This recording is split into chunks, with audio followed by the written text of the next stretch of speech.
Hello दोस्तों, मैं विजय कुमार आपका अपने channel NCERT for government exam में स्वागत करता हूं। दोस्तों देखिए, इस वीडियो में दोस्तों मैं आपके एग्जाम के लिए बिहार पुलिस के लिए दोस्तों 25 क्वेश्चन लाया हूं। उम्मीद मानिए दोस्तों इसमें से 10 क्वेश्चन आपका फंस ही जाएगा, ठीक ना। 10 क्वेश्चन फंस जाएगा। 25 क्वेश्चन देखेंगे तो कहेंगे कि हाँ वाकई में क्वेश्चन है, एकदम एग्जाम ओरिएंटेड क्वेश्चन है। तो चलिए बिना देरी किए हुए वीडियो को स्टार्ट करते हैं दोस्तों। इसी तरह प्यार देते रहिए, जितना प्यार दे रहे हैं, लाइक कर रहे हैं, बहुत आपके लिए, इसके लिए आपको लोग बहुत धन्यवाद, ठीक ना। देखते हैं पहला क्वेश्चन कि हड़प्पा सभ्यता के किस नगर से एक बंदरगाह के अवशेष मिले हैं। तो किस नगर से मिले हैं दोस्तों? ऑप्शन है कालीबंगा, लोथल, मोहनजोदड़ो, हड़प्पा। क्या हो जाएगा पहले का आंसर दोस्तों? तो पहले का आंसर हो जाएगा ऑप्शन नंबर बी से हो जाएगा, ठीक ना। लोथल से मिला है दोस्तों। तो हड़प्पा सभ्यता के किस नगर से मिला है दोस्तों? नगर से एक बंदरगाह का अवशेष मिला है, तो लोथल से मिला है, ठीक ना। और मैं क्वेश्चन बता रहा हूँ दोस्तों, याद रखिएगा। देखिए दोस्तों, लोथल से मिला है दोस्तों, लोथल से गोदीवाड़ा में मिलता है, ठीक ना। लोथल से गोदीवाड़ा ही मिला है, याद रखिए गोदीवाड़ा। और बात करते हैं दोस्तों, तो कालीबंगा से जूता हुआ खेत मिला है। जूता हुआ खेत कहाँ से मिला है? तो कालीबंगा से मिला है, ठीक ना।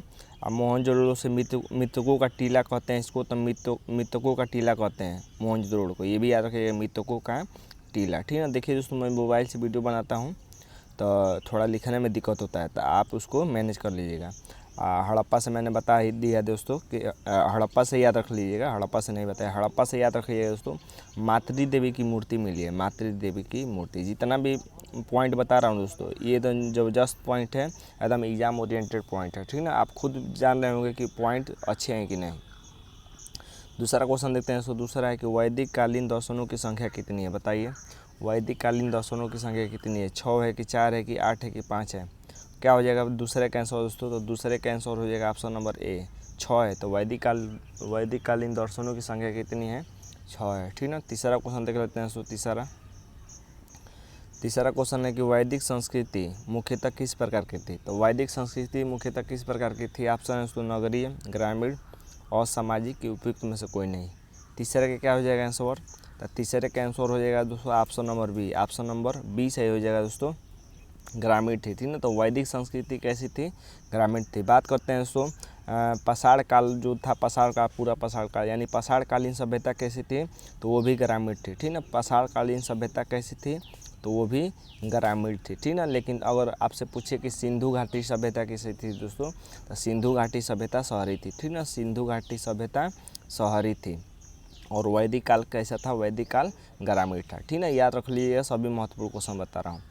चौथा नंबर देखते हैं दोस्तों। चौथा नंबर कि सिकंदर के आक्रमण के समय मगध का शासक कौन था? बताइए कि मगध का शासक कौन था। देख लेते हैं, नीचे ऑप्शन है, ठीक ना। ऑप्शन है दोस्तों आपके पास बिंबिसार, घनानंद, अशोक की चंद्रगुप्त मौर्य। क्या हो जाएगा दोस्तों चौथे का आंसर? तो चौथे का आंसर हो जाएगा option number B, option number B Ghananand था, ठीक ना। महत्वपूर्ण क्वेश्चन है, देख रहे हैं ना क्वेश्चन। पाँचवा नंबर देखिए दोस्तों, पाँचवा नंबर है कि सर्वाधिक प्राचीन वेद ऋग्वेद है जिसमें तो प्राचीन वेद कौन है? ऋग्वेद है। तो जिसमें क्या होता है दोस्तों? ऋग्वेद में ईश्वर स्तुति के मंत्र हैं, कि वैदिक यज्ञों की विधि है, कि केवल आर्य संस्कृति का वर्णन है, कि हिंदू देवताओं के कार्यों का वर्णन है। क्या है होता है दोस्तों ऋग्वेद में? तो पाँचवें का क्या हो जाएगा आंसर? तो पाँचवें का आंसर हो जाएगा दोस्तों ऑप्शन नंबर ए सही हो जाएगा, ठीक ना। ईश्वर स्तुति के मंत्र है दोस्तों ऋग्वेद में, याद रखिएगा, ठीक ना। अगला देख लेते हैं दोस्तों। 6 नंबर क्वेश्चन है। 6 नंबर क्वेश्चन है दोस्तों कि हड़प्पा सभ्यता का प्रसिद्ध स्नानागार किस स्थान में स्थित है? तो हड़प्पा सभ्यता में जो प्रसिद्ध स्नानागार है, ठीक ना, उस किस स्थान में स्थित है? मोहनजोदड़ो में है, कि हड़प्पा में है, कि रंगपुर में है, कि आलमगीरपुर में है? क्या हो जाएगा छवे का आंसर? तो छवे का आंसर हो जाएगा option number A, option number A यानी मोहनजोदड़ो से ही दोस्तों, मोहनजोदड़ो से विशाल स्नानागार मिला है, ठीक ना, विशाल स्नानागार। लेकिन अन्नागार पूछे कि अन्नागार कहाँ से मिला है? तो अन्नागार हड़प्पा से मिला है, ठीक ना। अन्नागार यानी अन्न रखने वाला स्थान, स्नानागार मतलब स्नान करने वाला स्थान। तो स्नान करने वाला स्थान मोहनजोदड़ो से मिला है, ठीक ना। और याद रखिएगा दोस्तों, देखिए रंगपुर से क्या मिला है, याद रखिएगा। तो रंगपुर से दोस्तों, रंगपुर कहाँ पड़ता है? तो ये तो पड़ता है गुजरात में, ठीक ना। रंगपुर कहाँ पड़ता है? गुजरात में पड़ता है। और यहाँ से धान की भूसी मिली है। क्या मिली है? धान की भूसी मिली है। मोस्ट इम्पोर्टेंट है, याद रख लीजिएगा। वही पॉइंट बता रहा हूँ जो कि आपके एग्ज़ाम ओरिएंटेड है, ठीक है। अगला क्वेश्चन देख लेते हैं दोस्तों। 7 नंबर है क्वेश्चन कि कालीबंगा कहाँ स्थित है। बताइए कालीबंगा कहाँ स्थित है। हरियाणा में है, राजस्थान में है, गुजरात में है कि पंजाब में। क्या हो जाएगा 7वें का आंसर दोस्तों। तो 7वें का आंसर हो जाएगा सो ऑप्शन नंबर बी से हो जाएगा, राजस्थान में। तो कालीबंगा कहाँ है, राजस्थान में। तो 7वें का बी हो जाएगा। बात करते हैं दोस्तों हरियाणा में क्या है। तो याद रखिएगा दोस्तों, हरियाणा में बनावली है। क्या है, बनावली कहाँ है स्थित, बनावली। तो बनावली है दोस्तों हरियाणा में, ठीक ना। और गुजरात में मैंने बता दिया दोस्तों, गुजरात में धौलावीरा है। गुजरात में क्या है, धौलावीरा है, ठीक ना। धौलावीरा गुजरात में भी पड़ता है और पाकिस्तान में भी पड़ता है, तो दोनों ही याद रखिएगा, ठीक ना। और सुरकोटदा दोस्तों, सुरकोटदा कहाँ है दोस्तों, तो ये लोथल। सुरकोटदा देखिए दोस्तों गुजरात में, देखिए गुजरात में एक और देख लिए, गुजरात में धौलावीरा है, सुरकोटदा है, ठीक ना। और रंगपुर है, रंगपुर और लोथल है, ठीक ना। गुजरात में इतने मिले हैं दोस्तों जगह। देखिए गुजरात में धौलावीरा मिला है, सुरकोटदा मिला है, रंगपुर मिला है और लोथल मिला है, ठीक ना। देखिए मोबाइल से बनाता हूँ तो लिखने में थोड़ा दिक्कत होता है, आप उसको मैनेज कर लीजिएगा। बस आप प्यार देते रहिए, मैं आपके लिए मेहनत करता रहूँगा। 8वां नंबर है दोस्तों। 8वां नंबर एक निम्न में आर्यों की क्या विशेषता नहीं थी। तो आर्यों की कौन सी विशेषता नहीं थी। समाज 4 वर्गों में बटा हुआ था। सामाजिक जीवन का आधार परिवार था। धर्मांधता की मुख्य व्यवसाय कृषि था। तो कौन सी विशेषता नहीं थी दोस्तों, क्या हो जाएगा 8वें का आंसर। तो 8वें का आंसर हो जाएगा ऑप्शन नंबर सी दोस्तों, धर्मांधता, ठीक ना। 9 नंबर देख लेते हैं। 9 नंबर क्वेश्चन है। 9 नंबर के निम्नलिखित में से कौन सा ग्रंथ आर्यों का प्रथम ग्रंथ माना जाता है। तो आर्यों का प्रथम ग्रंथ कौन माना जाता है दोस्तों। ऑप्शन है दोस्तों भृंग संहिता, ऋग्वेद, मनुस्मृति की जातक। क्या हो जाएगा दोस्तों 9 का आंसर। तो 9 का आंसर हो जाएगा दोस्तों ऑप्शन नंबर बी सही हो जाएगा। ऑप्शन नंबर बी ऋग्वेद दोस्तों, ऋग्वेद को माना जाता है दोस्तों आर्यों का प्रमुख ग्रंथ माना जाता है, ठीक है। और याद रखिए दोस्तों, देखिए मनुस्मृति, मनु जातक की बात कर लेते हैं दोस्तों ये सब की, कि 9वां नंबर है ना मनुस्मृति। तो मनुस्मृति में क्या है दोस्तों, तो देखिए मनुस्मृति मनु ने लिखा है। मनुस्मृति किसने लिखा है, मनु ने लिखा है। और जातक किसने लिखा है दोस्तों, जातक लिखा है बौद्ध ग्रंथ में। बौद्ध ग्रंथ में जातक का उल्लेख है। बौद्ध ग्रंथ में किसका उल्लेख है, जातक का उल्लेख है, याद रखिएगा, महत्वपूर्ण है। मनुस्मृति किसने लिखा है, तो मनु ने लिखा है, ठीक ना। महत्वपूर्ण क्वेश्चन है, याद रख लीजिए। अगला देख लेते हैं दोस्तों 10 नंबर क्वेश्चन है कि वैदिक काल में धार्मिक और आर्थिक रूप से किस पशु को सर्वाधिक सम्मान व महत्व प्राप्त था। तो किसको सर्वाधिक सम्मान और महत्व प्राप्त था दोस्तों, गाय, बैल, घोड़ा, सिंह। क्या हो जाएगा 10वें का आंसर। तो 10वें का आंसर हो जाएगा उसका ऑप्शन नंबर बी बैल को दोस्तों 10वें का ऑप्शन नंबर ए हो जाएगा। ऑप्शन नंबर ए सही हो जाएगा। गाय को दोस्तों सर्वाधिक महत्व प्राप्त था, ठीक ना, सम्मान मिलता था। वैदिक काल के बारे में ये भी याद रखिए दोस्तों कि वैदिक काल की सबसे बड़ी इकाई क्या होती थी। एक मिनट दोस्तों, देखिए वैदिक काल की सबसे बड़ी इकाई क्या होती थी दोस्तों, तो सबसे बड़ी इकाई को जन कहते थे, ठीक ना। और सबसे छोटी इकाई गांव होती थी। क्या होती थी, गांव होती थी। ये भी क्वेश्चन महत्वपूर्ण है, याद रखिएगा। 11 नंबर देख लेते हैं दोस्तों। 11 नंबर क्वेश्चन है कि वर्धमान महावीर जैन मत के प्रवर्तक का जन्म कब और कहाँ हुआ था। तो महावीर स्वामी का जन्म कब और कहाँ हुआ था दोस्तों। 6वीं शताब्दी ईसा पूर्व में वैशाली के पास, 3री शताब्दी ईसा पूर्व में कुशीनगर के पास, 6वीं शताब्दी ईसा पूर्व में पावापुरी के पास, 4th शताब्दी ईसा पूर्व में कपिलवस्तु के पास। क्या हो जाएगा दोस्तों 11 का आंसर। तो 11 का आंसर हो जाएगा दोस्तों ऑप्शन नंबर ई सही हो जाएगा कि 6वीं शताब्दी ईसा पूर्व में वैशाली के पास दोस्तों महावीर स्वामी का जन्म हुआ था, ठीक ना। अगला देख लेते हैं दोस्तों 12 नंबर है कि बौद्ध धर्म के प्रवर्तक गौतम बुद्ध का जन्म कब और कहाँ हुआ था। तो गौतम बुद्ध के बारे में बताइए, ये इनका जन्म कब और कहाँ हुआ था। ऑप्शन है दोस्तों 527 ईसा पूर्व में गया के पास, 567 ईसा पूर्व में कुशीनगर के पास, कि 563 ईसा पूर्व में लुम्बिनी के पास, कि 327 ईसा पूर्व में सारनाथ के पास। मैंने आपको बताया था दोस्तों कि बुद्ध जी दोस्तों लुब जन्म ले रहे थे, तो लुम्बिनी में हुआ था, ठीक ना। तो 563 ईसा पूर्व में लुम्बिनी के पास ऑप्शन नंबर सी सही हो जाएगा। 13 नंबर देख लेते हैं दोस्तों। 13 नंबर है कि सर्वप्रथम गौतम बुद्ध ने उपदेश किस स्थान पर दिया था। बताइए कि सर्वप्रथम गौतम बुद्ध ने उपदेश किस स्थान पर दिया था। लुम्बिनी में कि बोधगया में कि सारनाथ में कि वैशाली में। 13 का क्या हो जाएगा आंसर, तो 13 का हो जाएगा दोस्तों ऑप्शन नंबर सी। सबसे पहले दिया था दोस्तों सारनाथ में, ठीक ना। लेकिन सर्वाधिक कहाँ दिया था दोस्तों, तो सर्वाधिक श्रावस्ती में दिया था। तो सा से सर्वाधिक, सरा से श्रावस्ती, तो श्रावस्ती में सर्वाधिक उपदेश दिया था, याद रखिएगा, ठीक ना। और बात करते हैं दोस्तों कि प्रथम उपदेश इन्होंने दिया था सारनाथ में, तो उसको क्या कहते हैं दोस्तों बौद्ध ग्रंथ में।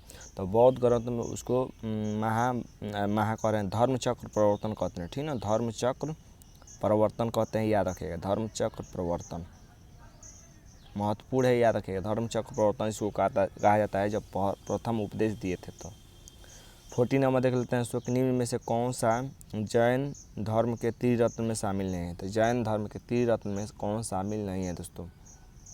सम्यक दर्शन, सम्यक ज्ञान, सम्यक चरित्र की सम्यक चिंतन। क्या हो जाएगा 14 का आंसर, तो 14 का ऑप्शन नंबर डी सही हो जाएगा कि सम्यक चिंतन शामिल नहीं है, ठीक ना। 15 देख लेते हैं दोस्तों। 15 है कि भारत में मौर्य साम्राज्य की नींव कौटिल्य ने किसकी सहायता से डाली थी। तो मौर्य साम्राज्य की नींव कौटिल्य ने किसकी सहायता से किया था दोस्तों मौर्य साम्राज्य की स्थापना। ऑप्शन है दोस्तों चंद्रगुप्त मौर्य, अशोक, समुद्रगुप्त की बिंदुसार। क्या हो जाएगा दोस्तों 15 का आंसर, तो 15 का आंसर हो जाएगा दोस्तों ऑप्शन नंबर ए से हो जाएगा चंद्रगुप्त मौर्य। चंद्रगुप्त मौर्य की सहायता से दोस्तों मौर्य साम्राज्य की स्थापना किया गया था, ठीक ना। और चाणक्य दोस्तों, चाणक्य की पुस्तक का नाम याद रखिएगा दोस्तों। तो चाणक्य की पुस्तक का नाम था दोस्तों, चाणक्य को ही कौटिल्य कहते हैं। क्या कहते हैं, चाणक्य को ही क्या कहते हैं, कौटिल्य कहते हैं। तो एक ही बात है। तो इनकी पुस्तक का नाम था दोस्तों अर्थशास्त्र, ठीक ना। अर्थशास्त्र इनकी पुस्तक का नाम था, महत्वपूर्ण है, याद रखिएगा। अगला देख लेते हैं दोस्तों 60 नंबर है कि कलिंग को जीतने के बाद अशोक ने क्या किया। बताइए। अपने राज्य की सीमा बढ़ाई, विश्व विजय के लिए निकल पड़ा, भारी रक्तपात देकर बौद्ध धर्म को अपना लिया और उसका प्रसार किया, उपयुक्त में से कोई नहीं। क्या हो जाएगा दोस्तों आंसर 16 का। तो 16 का ऑप्शन नंबर सी सही हो जाएगा दोस्तों कि भारी रक्तचाप देकर दोस्तों वो बौद्ध धर्म को अपना लिया था, ठीक ना। और प्रचार प्रसार के लिए लोगों को भी भेजा था। कलिंग युद्ध कब हुआ था ये भी याद रखिएगा, 261 ईसा पूर्व में हुआ था। 261 ईसा पूर्व में हुआ था दोस्तों कलिंग युद्ध, याद रखिएगा। 17 देख लेते हैं दोस्तों। 17 नंबर है कि कला की गांधार शैली का सर्वाधिक विकास किसके समय हुआ। बताइए कि कला की गांधार शैली का सर्वाधिक विकास किसके समय हुआ। अशोक, चंद्रगुप्त मौर्य, कनिष्क की बिंदुसार। क्या हो जाएगा 17 का आंसर दोस्तों, 17 का आंसर हो जाएगा ऑप्शन नंबर सी से हो जाएगा कनिष्क के समय दोस्तों कला की गांधार शैली का सर्वाधिक विकास हुआ था, ठीक ना। कनिष्क के समय ही दोस्तों चौथी बौद्ध संगीति हुई थी, कनिष्क के समय ही हुई थी, ठीक ना, याद रखिएगा, महत्वपूर्ण है। उस समय अध्यक्ष कौन थे ये भी याद रखिएगा। तो उस समय अध्यक्ष थे दोस्तों वसुमित्र अध्यक्ष थे, और उपाध्यक्ष थे दोस्तों अशोक घोष। तीनों पॉइंट याद रखिएगा, महत्वपूर्ण है। अगला देख लेते हैं दोस्तों। यहाँ से क्वेश्चन नहीं बहकने वाला है, एकदम एग्जाम में यहीं से आपके क्वेश्चन आएगा तो मैं खुद एनालिसिस कराऊंगा, आप देखिएगा कि आया है कि नहीं। 18 देख लेते हैं दोस्तों कि भारत का स्वर्ण युग किस वंश के शासनकाल को कहा जाता है। तो किस वंश के शासनकाल को स्वर्ण युग कहा जाता है। गुप्त काल को, वर्धन काल को, मौर्य काल को, कुषाण काल को। कई बार एग्जाम में भी पूछा गया है।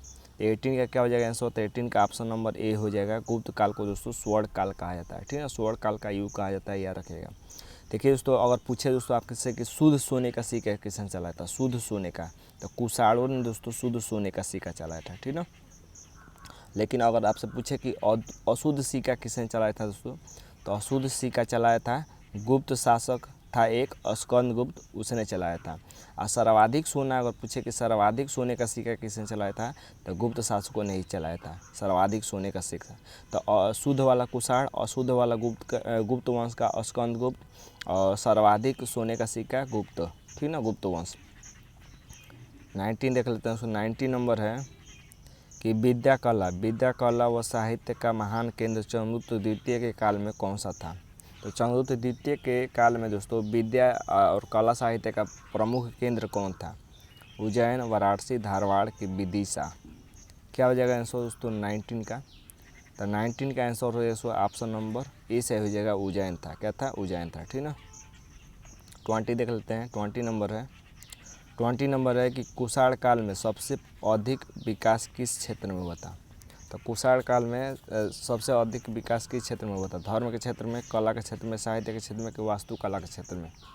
20 का क्या हो जाएगा आंसर। तो 20 का ऑप्शन नंबर डी से हो जाएगा दोस्तों, वास्तुकला के क्षेत्र में। दोस्तों वास्तुकला के क्षेत्र में सर्वाधिक विकास हुआ था कुषाण काल में। 21 देख लेते हैं दोस्तों। 21 है कि चंद्रगुप्त विक्रमादित्य के दरबार में नवरत्नों में साहित्य के क्षेत्र में अधिक प्रसिद्ध था। तो साहित्य के क्षेत्र में कौन प्रसिद्ध था दोस्तों, चंद्रगुप्त विक्रमादित्य के काल में, ठीक है। ऑप्शन है दोस्तों आर्यभट्ट, कालिदास, धन्वंतरि, वराहमिहिर। क्या हो जाएगा 21 का आंसर।